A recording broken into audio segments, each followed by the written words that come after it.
ಚುನಾವಣೆ. ಈ ಚುನಾವಣೆಯ ಪ್ರಚಾರ ದಿನದಿನಕ್ಕೂ ಕೂಡ ಬಿರುಸನ್ನ ಪಡೆದುಕೊಳ್ತಾ ಇದೆ. ಅದರಲ್ಲೂ ಆಡಳಿತಾರೂಢ ಕಾಂಗ್ರೆಸ್ ಪಕ್ಷ ವಿರೋಧ ಪಕ್ಷ ಮಾಡ್ತಿರೋ ಆರೋಪದ ಪ್ರಕಾರ ಇನ್ಫ್ಯಾಕ್ಟ್ ಗ್ರೌಂಡ್ ನಲ್ಲಿ ಕಾಡ್ತಾ ಇರೋದನ್ನ ಕೂಡ ನಾವು ಗಮನಿಸಿದ್ರೆ ಆಲ್ಮೋಸ್ಟ್ ಇಡೀ ಕ್ಯಾಬಿನೆಟೇನೆ 2 ಕ್ಷೇತ್ರಗಳಲ್ಲೂ ಕೂಡ ಆಕ್ಟಿವ್ ಆಗಿದೆ. ಸಚಿವರು, ಮುಖ್ಯಮಂತ್ರಿಗಳು, ಉಪಮುಖ್ಯಮಂತ್ರಿಗಳು, ಬಹುತೇಕ ಕಾಂಗ್ರೆಸ್ ಪಕ್ಷದ ಅಷ್ಟೂ ನಾಯಕರು ಈ ಬೈ ಎಲೆಕ್ಷನ್ ನ ಅಖಾಡದಲ್ಲಿ ಬ್ಯುಸಿ ಇದ್ದಾರೆ. ವಿರೋಧ ಪಕ್ಷಗಳು ಕೂಡ ಚುನಾವಣಾ ಪ್ರಚಾರದ ಕಣದಲ್ಲಿದೆ. ಆದ್ರೆ ಸರ್ಕಾರದ ಕ್ಯಾಬಿನೆಟೇ ಬೈ ಎಲೆಕ್ಷನ್ಗೆ ಇಳಿದು ಈ ಮಟ್ಟಿನ ಪ್ರಚಾರವನ್ನ ಮಾಡುವ ಅನಿವಾರ್ಯತೆ ಇದೆಯಾ? ಅದರಲ್ಲೂ ಖುದ್ದು ಮುಖ್ಯಮಂತ್ರಿ ಸಿದ್ದರಾಮಯ್ಯ ಬೇರೆ ಎಲ್ಲಾ ಕೆಲಸಗಳನ್ನ ಪಕ್ಕಕ್ಕಿಟ್ಟು ಅಥವಾ ಎಲ್ಲಾ ಕೆಲಸಗಳಿಂದ ಪ್ರಿಯಾರಿಟಿ ಲಿಸ್ಟ್ ನಲ್ಲಿ ಮೇಲಿಟ್ಟು ಬೈ ಎಲೆಕ್ಷನ್ ಅಖಾಡದಲ್ಲಿ ಬ್ಯುಸಿ ಆಗಿರೋದು ಯಾಕೆ? ಇದು ಕೇವಲ ವಿರೋಧ ಪಕ್ಷದಲ್ಲಿ ಮಾತ್ರವಲ್ಲ, ಆಡಳಿತಾರೂಢ ಕಾಂಗ್ರೆಸ್ ಪಕ್ಷದಲ್ಲೂ ಕೂಡ ಚರ್ಚೆಗೆ ಗ್ರಾಸವಾಗ್ತಾ ಇದೆ. ಇವತ್ತಿನ ಮಹಾಭಾರತ ಚರ್ಚಾ ಕಾರ್ಯಕ್ರಮದಲ್ಲಿ ಇದೇ ವಿಚಾರವಾಗಿ ಚರ್ಚೆ ಮಾಡೋಣ. ಚರ್ಚೆಗೆ ಮುಂಚೆ ಈ ಕುರಿತಾಗಿ ಒಂದು ಕ್ವಿಕ್ ರಿಪೋರ್ಟ್ ಇದೆ, ಗಮನಿಸಿ.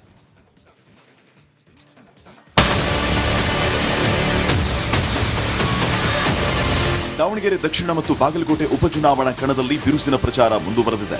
ಉಪಕದನಗಳು ಆಡಳಿತಾರೂಢ ಪಕ್ಷಕ್ಕೆ ಅನುಕೂಲ ಹೆಚ್ಚು ಅನ್ನೋದು ಸಾಮಾನ್ಯ ಲೆಕ್ಕಾಚಾರ. ಅದರಲ್ಲೂ ಅನುಕಂಪದ ಅಲೆ ಅದಕ್ಕೆ ಮತ್ತಷ್ಟು ಪೂರಕ ವಾತಾವರಣ ನಿರ್ಮಿಸುವುದು ವಾಡಿಕೆ. ಆದರೆ ಈ ಬಾರಿ ಉಪಚುನಾವಣೆಯನ್ನ ಆಡಳಿತ ಪಕ್ಷ ಕಾಂಗ್ರೆಸ್ ಹಗುರವಾಗಿ ತೆಗೆದುಕೊಂಡಿಲ್ಲ. ಅದರಲ್ಲೂ ಮುಖ್ಯಮಂತ್ರಿ ಸಿದ್ದರಾಮಯ್ಯ ಖುದ್ದಾಗಿ ಅಖಾಡದಲ್ಲಿ ಠಿಕಾಣಿ ಹೂಡಿರೋದು ವಿರೋಧ ಪಕ್ಷಕ್ಕೆ ಮಾತ್ರವಲ್ಲ, ಕೈಪಾಳಯದ ಒಳಗೂ ಬೇರೆಯದ್ದೇ ಲೆಕ್ಕಾಚಾರದ ಗುಮಾನಿ ಹೆಚ್ಚಿಸಿದೆ. ನೀವು ಉತ್ತಮ ಆಡಳಿತ ಮಾಡಿದ್ರೆ ಉಪಮುಖ್ಯಮಂತ್ರಿ, ಮುಖ್ಯಮಂತ್ರಿ ಇಲ್ಲಿ ಬಂದು 5 ದಿವಸ 8 ದಿವಸ ಠಿಕಾಣಿ ಹೂಡಿ ರೊಕ್ಕದ ಹೊಳೆ ಹರಿಸಿ ಚುನಾವಣೆ ಮಾಡ್ತಕ್ಕಂಥದ್ದಲ್ಲ. ಹಿಂದೆ ಅನೇಕ ಮುಖ್ಯಮಂತ್ರಿಗಳು, ನಾವು ಅವರು ಒಂದೇ ಪಾರ್ಟಿಯಲ್ಲಿದ್ದಾಗ ಹೆಗಡೆ ಅವರು ಅದು ಎಂದೂ ಉಪಚುನಾವಣೆಯಲ್ಲಿ ಭಾಗವಹಿಸ್ತಿರಲಿಲ್ಲ. ಅದಕ್ಕೆ ಸಿದ್ದರಾಮಯ್ಯನವರು ಅವ್ರ ಗರಡಿಯಲ್ಲಿ ಬೆಳೆದಂಥವ್ರು, ಪಟೇಲರ ಗರಡಿಯಲ್ಲಿ ಬೆಳೆದಂಥವ್ರು, ಅವ್ರಿಗೇನಾದ್ರೂ ಕಿಂಚತ್ತು ಮರ್ಯಾದೆ ಇದ್ದರೆ ಈ ಉಪಚುನಾವಣೆಗೆ ಬಂದು ವಾರಗಟ್ಟಲೆ ಕೂತು ರೊಕ್ಕದ ಹೊಳೆ ಹರಿಸಿ, ಹೆಂಡದ ಹೊಳೆ ಹರಿಸಿ ಗೆಲ್ತಕ್ಕಂಥ ಪ್ರಯತ್ನ ಮಾಡೋದು ನಿಮಗೆ ಶೋಭೆ ತರುವುದಿಲ್ಲ. 2 ಚುನಾವಣೆಯಲ್ಲಿ ಗೆಲ್ಲೋದ್ರಿಂದ ಸೋಲೋದ್ರಿಂದ ನಿಮ್ಮ ಸರ್ಕಾರಕ್ಕೆ ಏನು ವ್ಯತ್ಯಾಸ ಆಗೋದಿಲ್ಲ.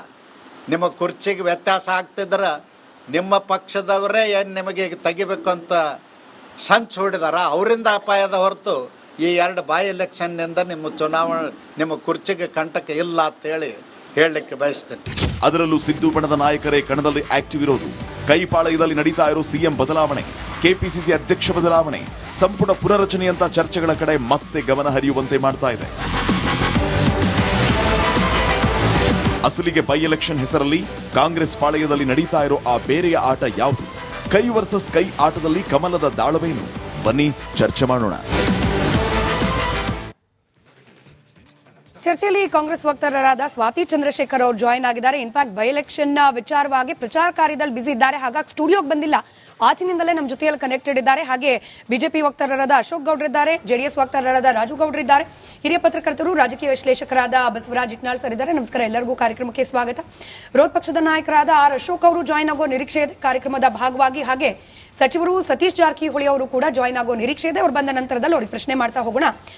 ಕಾಂಗ್ರೆಸ್ ಪಕ್ಷದ ವಕ್ತಾರರಿಂದಲೇ ಚರ್ಚೆಯನ್ನ ಪ್ರಾರಂಭ ಮಾಡ್ತಾ ಸ್ವಾತಿ ಚಂದ್ರಶೇಖರ್ ಅವರೇ, ಈಗ ಗೋವಿಂದ ಕಾರಜೋಳ ಅವರು ಹೇಳಿಕೆ ನೀಡಿದ್ದನ್ನ ತಾವು ಕೂಡ ಗಮನಿಸಿದ್ರಿ ಅಂತ ಭಾವಿಸ್ತಾ, ಉಪಚುನಾವಣೆಯ ಪ್ರಚಾರಕ್ಕೆ ಮುಖ್ಯಮಂತ್ರಿಗಳು ಹೋಗಬಾರದು ಅಂತ ಹೇಳಿ ಎಲ್ಲೂ ರೂಲ್ಸ್ ಇಲ್ಲ, ಆದ್ರೆ ಹೋಗಿ ವಾರಗಟ್ಲೆ ಕೂರುವಂತಹ ಅನಿವಾರ್ಯತೆ ಏನಿದೆ?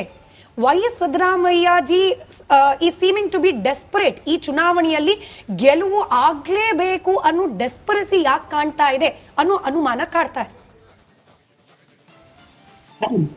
ಬಹುಶಃ ಬಿಜೆಪಿ ನಾಯಕರು, ಅದರಲ್ಲೂ ಮಾಜಿ ಉಪಮುಖ್ಯಮಂತ್ರಿಗಳಾದಂತಹ ಗೋವಿಂದ ಕಾರಜೋಳ ಅವರು ಎಲ್ಲೋ ಮರ್ತು ಪಡಿದ್ದಾರೆ ಅಂತ ಅನ್ಸುತ್ತೆ.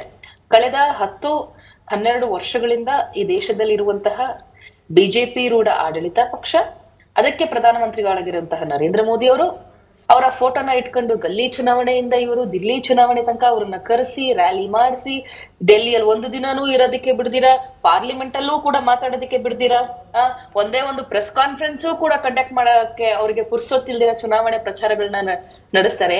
ಇವತ್ತಿನ ದಿನ ಸಂಸತ್ ಅಧಿವೇಶನ ನಡೀತು.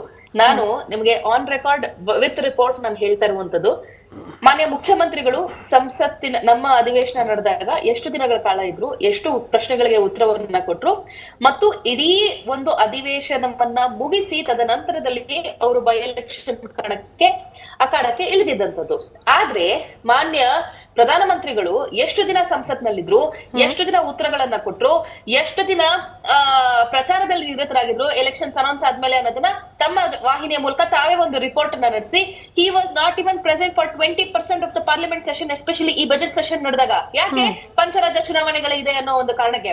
ಬೈ ಎಲೆಕ್ಷನ್ ಇದ್ರೆ ಅದು ಬಹಳ ಹಗುರ, ರಾಜ್ಯ ಚುನಾವಣೆಗಳಿದ್ರೆ ಬಹಳ ಏನು ಅದು ಸೀರಿಯಸ್ನೆಸ್ ಬಂದ್ಬಿಡುತ್ತೆ ಅನ್ನುವಂತಹ ಒಂದು ನಿಟ್ಟಿನಲ್ಲಿ ಇವತ್ತಿನ ದಿನ ಗೋವಿಂದ ಕಾರಜೋಳ ಅವ್ರು ಮಾತಾಡ್ತಿದ್ರೆ, ದಯಮಾಡಿ ತಮ್ಮ ಪಕ್ಷದಲ್ಲಿ ತಮ್ಮ ತಟ್ಟೆಯಲ್ಲಿ ಹೆಗಣ ಸತ್ತು ಬಿದ್ದಿದೆ, ಅದನ್ನ ಮೊದಲು ತೆರವುಗೊಳಿಸುವಂತ ಕಾರ್ಯವನ್ನ ಮಾಡಿ ಬೇರೆ ಪಕ್ಷಗಳನ್ನ ಬೆರಳು ತೋರಿಸಿ ಹೇಳುವ ಮುಂಚೆ ಇದು ಮೊದಲನೇ ವಿಚಾರ.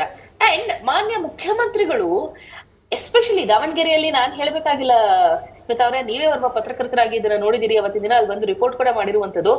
10 ಲಕ್ಷಕ್ಕೂ ಅಧಿಕ ಜನ ಅವರ ಹುಟ್ಟುಹಬ್ಬಕ್ಕೆ 2022ರಲ್ಲಿ ಸೇರಿದಂತದ್ದು ಜುಲೈ ತಿಂಗಳಲ್ಲಿ ನಾವೆಲ್ಲರೂ ಕೂಡ ರಾಜ್ಯದಲ್ಲಿ ನೋಡಿದೀವಿ, ಬೆಚ್ಚಿ ಬೆರಗಾಗಿದ್ದೀವಿ. ಅರೆ, ಇಂಥ ಒಂದು ಜನನಾಯಕ ನಮ್ಮ ನಾಡಿನಲ್ಲಿ ಹುಟ್ಟಿದ್ರಲ್ಲ ಅಂತ, ನಮ್ಮ ಕಾಂಗ್ರೆಸ್ ಪಕ್ಷದಲ್ಲಿ ಇದಾರಲ್ಲ, ನಮ್ಮನ್ನ ಅವರು ಸಂಘಟಿಸಿದ್ರಲ್ಲ ಅಂತ. ಸೊ ಅಂತವ್ರ ನಾಯಕ ದಾವಣಗೆರೆಗೆ ಬರ್ಬೇಕು ಅನ್ನೋದು ಕೇವಲ ಪಕ್ಷದ ಅಪೇಕ್ಷೆ ಅಲ್ಲ, ಕಾರ್ಯಕರ್ತರ ಅಪೇಕ್ಷೆ ಅಲ್ಲ, ಜನರ ಅಪೇಕ್ಷೆ ಕೂಡ ಹೌದು. ನಮ್ಮ ನಾಯಕರನ್ನ ಮತ್ತೊಮ್ಮೆ ನಾವು ನೋಡ್ಬೋದು, ಚುನಾವಣಾ ಪ್ರಚಾರದಲ್ಲಿ ಅವರು ಭಾಗಿಯಾಗ್ತಾರೆ ಅನ್ನುವಂಥದ್ದು. ಸೊ ಯಾವುದೇ ಎಲೆಕ್ಷನ್ ನಡೆದಿದ್ರು ಕೂಡ ಸ್ವಾಭಾವಿಕವಾಗಿ ಅಲ್ಲ, 2022ರಲ್ಲಿ ನಡೆದಂತಹ ಬೈ ಎಲೆಕ್ಷನ್ ಇವರದೇ ಸರ್ಕಾರ ಇತ್ತು, ಇಡೀ ಕ್ಯಾಬಿನೆಟ್ ಅನ್ನ ತಗೊಂಡಾಗಿ ಅವರು 3 ಜಾಗಗಳಲ್ಲಿ ಕೂಡಿಸಿದ್ರು, ಅದರಲ್ಲೂ 2ರಲ್ಲಿ ಸೋತ್ರು ಬಿಜೆಪಿ ಅವರು. ಸೊ ಯಾವ ನೈತಿಕ ಹಕ್ಕಿಟ್ಕೊಂಡು ಇವತ್ತಿನ ದಿನ ಅವರು ಮಾನ್ಯ ಮುಖ್ಯಮಂತ್ರಿಗಳು ಯಾಕೆ ನೀವು ಹೇಳಿದಷ್ಟು ಸರಿಯೇ. ನಾನು ಅದಕ್ಕೆ ಪ್ರಶ್ನೆ ಕೇಳುವಾಗ್ಲೇ ಹೇಳ್ದೆ ಹೋಗ್ಬಾರ್ದು ಅಂತ ಹೇಳಿ ಯಾವ ರೂಲ್ ಬುಕ್ ನಲ್ಲೂ ಇಲ್ಲ ಅಂತ ಹೇಳಿ.